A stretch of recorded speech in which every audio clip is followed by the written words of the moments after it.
Education is not the amount of information that is put in the human brain.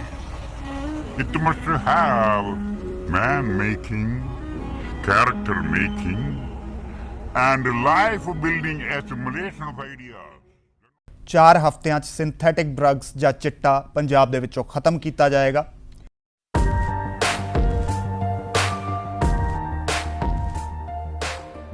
ਮੰਗਲਵਾਰ ਨੂੰ ਪੰਚਾਇਤੀ ਚੋਣਾਂ ਵੀ ਮੁਕੰਮਲ ਹੋ ਹੀ ਗਈਆਂ।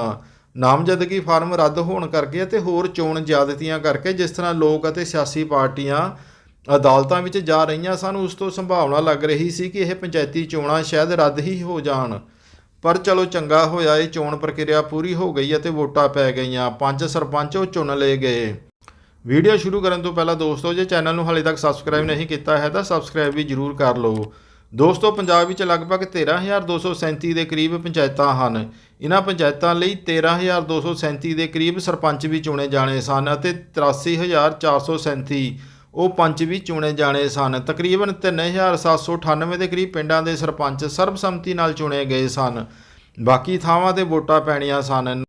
ਨਾਮਜ਼ਦਗੀ ਦੇ ਪਰਚੇ ਰੱਦ ਹੋਣ ਅਤੇ ਹੋਰ ਸ਼ਿਕਾਇਤਾਂ ਨੂੰ ਲੈ ਕੇ ਲੋਕ ਇਨਸਾਫ ਲਈ ਅਦਾਲਤਾਂ ਤੱਕ ਪਹੁੰਚੇ ਤਾਂ ਅਦਾਲਤਾਂ ਨੇ ਉਹਨਾਂ ਥਾਵਾਂ 'ਤੇ ਹੋਣ ਵਾਲੀਆਂ ਚੋਣਾਂ, ਜੀ ਹਾਂ ਪੰਚਾਇਤੀ ਚੋਣਾਂ ਉੱਪਰ ਸਟੇ ਦੇ ਦਿੱਤਾ। ਇੰਜ ਸਿਰਫ 9705 ਪੰਚਾਇਤਾਂ ਦੇ ਉੱਪਰ ਹੀ ਚੋਣਾਂ ਹੋਈਆਂ। ਇਸ ਵਾਰ ਪੰਜਾਬ ਵਿੱਚ ਚੋਣਾਂ ਵੇਲੇ ਹਮੇਸ਼ਾ ਤੋਂ ਹੀ ਜੋ ਹੁੰਦਾ ਰਿਹਾ ਹੈ ਉਹ ਹੀ ਹੋਇਆ ਇਹਨਾਂ ਚੋਣਾਂ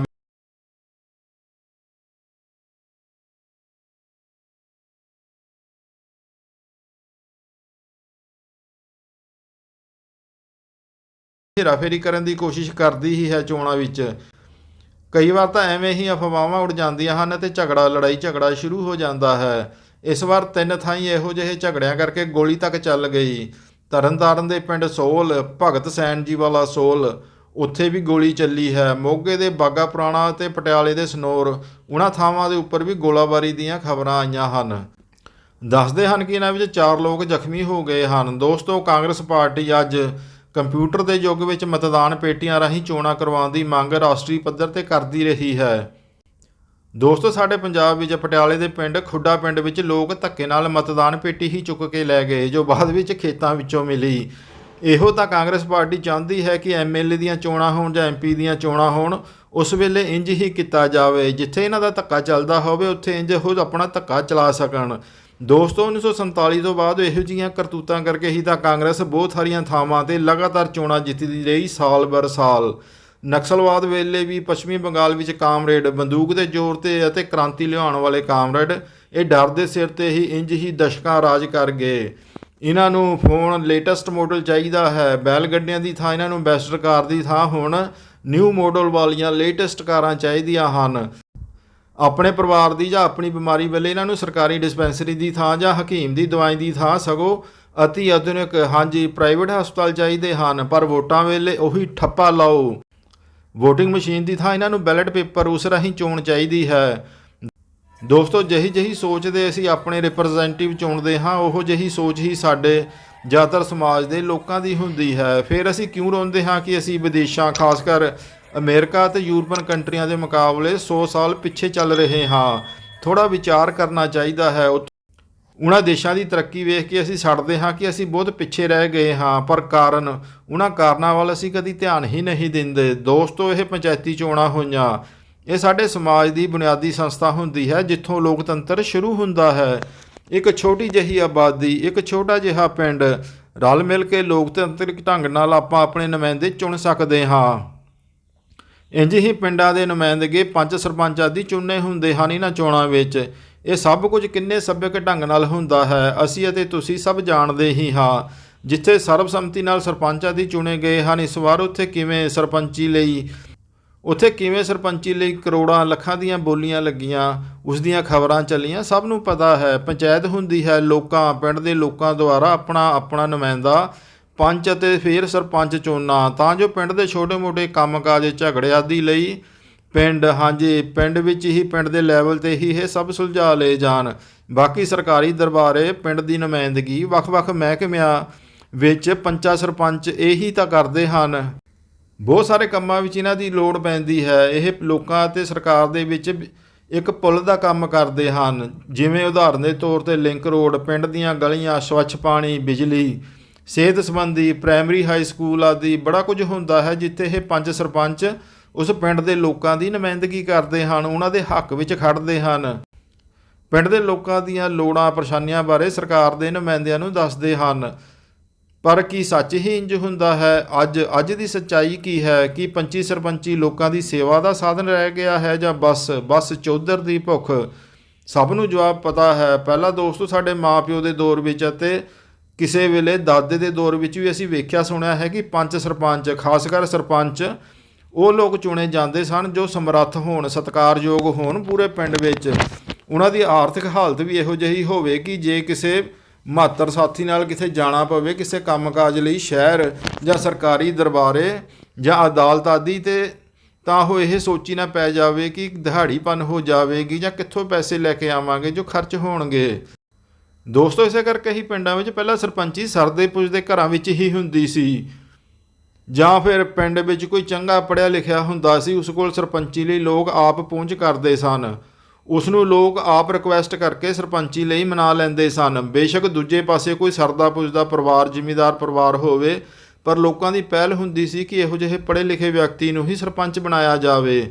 ਪਰ ਅੱਜ ਕੱਲ੍ਹ ਹਰ ਕਿਸੇ ਦਾ ਠੀਕ ਠਾਕ ਤੋਰੀ ਫੁਲਕਾ ਚੱਲੀ ਜਾਂਦਾ ਹੈ। ਜਦੋਂ ਢਿੱਡ ਭਰਿਆ ਹੋਵੇ ਤਾਂ ਬੰਦਾ ਇੱਕ ਗਿੱਠ ਥੱਲੇ ਜਾਂ ਡੇਢ ਗਿੱਠ ਉੱਪਰ, ਢਿੱਡ ਦੇ ਉੱਪਰ, ਹਾਂਜੀ ਉੱਧਰ ਨੂੰ ਤੁਰਦਾ ਹੈ। ਚੌਧਰ ਵੀ ਇਹੋ ਜਿਹੀ ਹੀ ਚੀਜ਼ ਹੁੰਦੀ ਹੈ। ਜਦੋਂ ਰੋਟੀ ਪਾਣੀ ਤੁਰ ਪੈਂਦਾ ਹੈ ਤਾਂ ਆਪਾਂ ਵਿੱਚੋਂ ਬਹੁਤੇ ਲੋਕ ਚੌਧਰ ਭਾਲਦੇ ਹਨ। ਸਰਪੰਚਾਂ ਦੀ ਜਿਵੇਂ ਪਿੰਡ ਵਿੱਚ ਠੁੱਕ ਹੁੰਦੀ ਹੈ, ਵੱਖ-ਵੱਖ ਪਾਰਟੀਆਂ ਦੇ ਨੁਮਾਇੰਦੇ ਜਦੋਂ ਚੋਣਾਂ ਵੇਲੇ ਸਰਪੰਚਾਂ, ਮੌਜੂਦਾ ਜਾਂ ਪੁਰਾਣੇ ਸਰਪੰਚਾਂ ਨੂੰ ਜਿਵੇਂ ਪਹੁੰਚ ਕਰਦੇ ਹਨ, ਸਭ ਦਾ ਜੀ ਕਰਦਾ ਹੈ ਕਿ ਮੈਂ ਵੀ ਸਰਪੰਚ ਬਣ ਹੀ ਜਾਵਾਂ, ਮੇਰੀ ਵੀ ਇੰਜ ਹੀ ਪੁੱਛ ਹੋਵੇ, ਇੰਜ ਹੀ ਠੁੱਕ ਹੋਵੇ ਸਰਕਾਰੀ ਦਰਬਾਰੇ। ਬਾਕੀ ਰਾਜਨੀਤੀ ਹੁੰਦੀ ਤਾਂ ਨਿਰਾ ਪਖੰਡ ਹੀ ਹੈ ਦੋਸਤੋ। ਦਾਅਵੇ ਲੋਕਾਂ ਦਾ ਭਲਾ, ਲੋਕਾਂ ਲਈ, ਦੂਜਿਆਂ ਲਈ ਸਰਪੰਚੀ, ਇਹ ਦਾਅਵਾ ਸਾਰੇ ਕਰਦੇ ਹੀ ਹਨ। ਹੁਣ ਤੇ ਖੁੱਲ੍ਹ ਕੇ ਪੰਜਾਬ ਵਿੱਚ ਸਭ ਕੁਝ ਚੱਲਦਾ ਹੈ। ਰਜਵੀਂ, ਦਾਰੂ, ਵਿਆਹ ਵਾਂਗੂ ਰੌਣਕਾਂ ਚੋਣ ਉਮੀਦਵਾਰਾਂ ਦੇ ਘਰ ਲੱਗ ਹੀ ਜਾਂਦੀਆਂ ਹਨ। ਇਹਨਾਂ ਚੋਣਾਂ ਵੇਲੇ ਪਿੰਡ ਵਿੱਚ ਵੋਟਰਾਂ ਨੂੰ ਇੰਜ ਹੀ ਪੱਟਿਆ ਜਾਂਦਾ ਹੈ, ਪਲੋਸਿਆ ਜਾਂਦਾ ਹੈ, ਦਾਰੂ ਪਾਣੀ ਪਿਲਾ ਕੇ ਅਤੇ ਹੋਰ ਸੇਵਾ ਆਦਿ ਕਰਕੇ। ਅਚਾਨਕ ਹੀ ਦੂਜਿਆਂ ਨੂੰ ਸਤਿਕਾਰ ਉਹ ਬਹੁਤ ਵੱਧ ਜਾਂਦਾ ਹੈ। ਪੰਚੀ ਸਰਪੰਚੀ ਦੇ ਉਮੀਦਵਾਰ ਆਪਣਾ ਅਸਲੀ ਸੁਭਾਅ ਛੱਡ ਕੇ ਅੱਤ ਤੇ ਮਿੱਠ ਬੋਲੜੇ ਹੋ ਜਾਂਦੇ ਹਨ। ਇਹਨਾਂ ਚੋਣਾਂ ਦੇ ਦੌਰਾਨ ਬੜੀ ਤਗੜੀ ਸਿਆਸਤ ਚੱਲਦੀ ਹੈ ਦੋਸਤੋ ਪਿੰਡਾਂ ਵਿੱਚ। ਪੰਚੀ ਸਰਪੰਚੀ ਦੇ ਚੋਣਾਂ ਵੇਲੇ ਇੱਕ ਘਰ 'ਤੇ ਅੱਖ ਹੁੰਦੀ ਹੈ, ਇੱਕ ਵੋਟ ਦੇ ਉੱਪਰ ਅੱਖ ਰੱਖੀ ਜਾਂਦੀ ਹੈ। ਇੱਕ ਵੋਟਰ ਨੂੰ ਕਿਵੇਂ ਆਪਣੇ ਹੱਕ ਵਿੱਚ ਭੁਗਤਾਉਣਾ ਹੈ, ਉਸ ਦੀ ਸਿਆਸਤ ਚੱਲਦੀ ਹੈ। ਸਿਆਸੀ ਚਾਲਬਾਜ਼ੀਆਂ ਇੰਜ ਚੱਲਦੀਆਂ ਹਨ ਪਿੰਡਾਂ ਵਿੱਚ। ਜੋ ਖੁੱਲ੍ਹ ਕੇ ਦੂਜਿਆਂ ਦੇ ਵੱਲ ਹੁੰਦੇ ਹਨ ਉਹਨਾਂ ਨੂੰ ਵੀ ਪੱਟਣ ਲਈ ਚਾਲਾਂ ਚੱਲੀਆਂ ਜਾਂਦੀਆਂ ਹਨ। ਇਸ ਦੌਰਾਨ ਪੂਰਾ ਪਿੰਡ ਵਿਆਹ ਦੀਆਂ ਰੌਣਕਾਂ ਅਤੇ ਦਾਵਤਾਂ ਦਾ ਆਨੰਦ ਪੂਰੀ ਤਰ੍ਹਾਂ ਮਾਣਦਾ ਹੈ ਕਈ ਦਿਨ। ਨਤੀਜਾ ਆਉਣ 'ਤੇ ਜਿੱਤਣ ਵਾਲੀ ਧਿਰ ਲਲਕਾਰੇ ਮਾਰਦੀ ਹੈ, ਨੱਚਦੀ ਹੈ, ਭੰਗੜੇ ਪਾਉਂਦੀ ਹੈ ਅਤੇ ਹਾਰਨ ਵਾਲੀ ਧਿਰ ਉਹ ਮੂਤ ਦੀ ਝੰਗ ਵਾਂਗੂ ਠੰਡੀ ਹੋ ਕੇ ਬਹਿ ਜਾਂਦੀ ਹੈ। ਕਈ ਵਾਰ ਤਾਂ ਇਹਨਾਂ ਵਿੱਚੋਂ ਹੀ ਅੱਗੇ ਟਸਲ ਦੁਸ਼ਮਣੀਆਂ ਨਿਕਲਦੀਆਂ ਹਨ, ਜਦੋਂ ਕਿ ਪੰਚੀ ਸਰਪੰਚੀ ਬਸ ਰਲ ਮਿਲ ਕੇ ਆਪਣਾ ਨੁਮਾਇੰਦਾ ਚੁਣਨਾ, ਇੰਨਾ ਕੀ ਹੀ ਤਾਂ ਕੰਮ ਹੁੰਦਾ ਹੈ। ਪਰ ਸਾਡੀ ਚੌਧਰ ਦੀ ਭੁੱਖ ਉਹ ਇਸ ਵਿਵਸਥਾ ਨੂੰ, ਪੰਚਾਇਤੀ ਨੂੰ, ਪੰਚੀ ਸਰਪੰਚੀ ਦੋਹਾਂ ਨੂੰ ਕੁਝ ਹੋਰ ਹੀ ਰੂਪ ਦੇ ਦਿੰਦੀ ਹੈ। ਦੋਸਤੋ ਪੰਜਾਬ ਵਿੱਚ ਕੁਝ ਸਾਲ ਪਹਿਲਾਂ ਤੱਕ ਲੈ ਵੇ ਸਰਪੰਚੀ, ਸਰਕਾਰੀ ਪੈਸਾ ਖਾਵਾਂਗੇ, ਪਿੰਡ ਦੇ ਵਿਕਾਸ ਦੀ ਗ੍ਰਾਂਟ ਨੂੰ ਵੀਡੀਓ ਨਾਲ ਮਿਲੀ ਭੁਗਤ ਕਰਕੇ ਹੜੱਪਣਾ ਅਤੇ ਚੰਗੇ ਪੈਸੇ ਕਮਾਉਣਾ ਸਰਪੰਚੀ ਲੈਣ ਦਾ ਮਕਸਦ ਹੁੰਦਾ ਸੀ।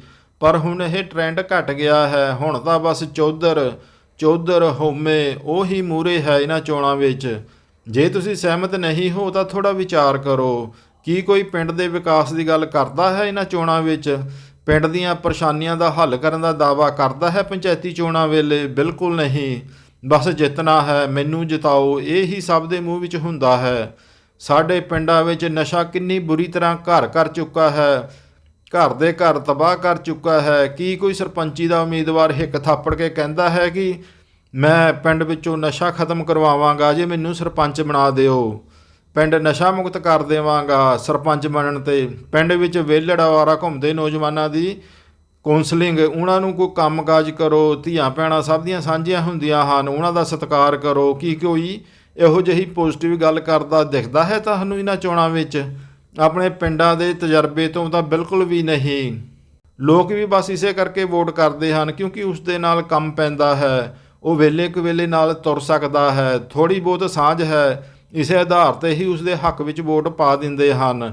ਮੁੱਦੇ ਸਰਬੱਤ ਦਾ ਭਲਾ, ਬਿਹਤਰ ਸਮਾਜ, ਬਿਹਤਰ ਪਿੰਡ, ਨਸ਼ਾ ਮੁਕਤ ਜਵਾਨੀ, ਕੰਜਰ ਪੁਣੇ ਤੋਂ ਦੂਰ ਨੌਜਵਾਨੀ ਨੂੰ ਕਰਨਾ, ਇਹ ਸਭ ਪੰਚੀ ਸਰਪੰਚੀ ਦੀਆਂ ਚੋਣਾਂ ਵੇਲੇ ਮੁੱਦਾ ਹੀ ਨਹੀਂ ਬਣਦੇ। ਕੀ ਤੁਸੀਂ ਵੀ ਇਸ ਨਾਲ ਸਹਿਮਤ ਹੋ ਦੋਸਤੋ ਜੇ ਪੰਚੀ ਸਰਪੰਚੀ ਵਿੱਚ ਇਹ ਮੁੱਦੇ ਨਹੀਂ ਹੁੰਦੇ ਤਾਂ ਐਮਐਲਏ ਦੀਆਂ ਚੋਣਾਂ ਵੇਲੇ ਜਾਂ ਐਮਪੀ ਦੀਆਂ ਚੋਣਾਂ ਵੇਲੇ ਇਹ ਕਿੱਥੋਂ ਮੁੱਦਾ ਬਣਨਗੇ? ਕਿਵੇਂ ਸਾਡਾ ਸਮਾਜ ਸਹੀ ਢੰਗ ਅਤੇ ਸਹੀ ਰਾਹ 'ਤੇ ਆਵੇਗਾ? ਦੋਸਤੋ ਜੇ ਵੀਡੀਓ ਠੀਕ ਲੱਗੀ ਹੋਵੇ ਤਾਂ ਇਸ ਨੂੰ ਲਾਈਕ ਅਤੇ ਸ਼ੇਅਰ ਜ਼ਰੂਰ ਕਰੋ। ਜੇ ਚੈਨਲ ਨੂੰ ਹਾਲੇ ਤੱਕ ਸਬਸਕ੍ਰਾਈਬ ਨਹੀਂ ਕੀਤਾ ਹੈ ਤਾਂ ਸਬਸਕ੍ਰਾਈਬ ਵੀ ਜ਼ਰੂਰ ਕਰੋ। ਧੰਨਵਾਦ।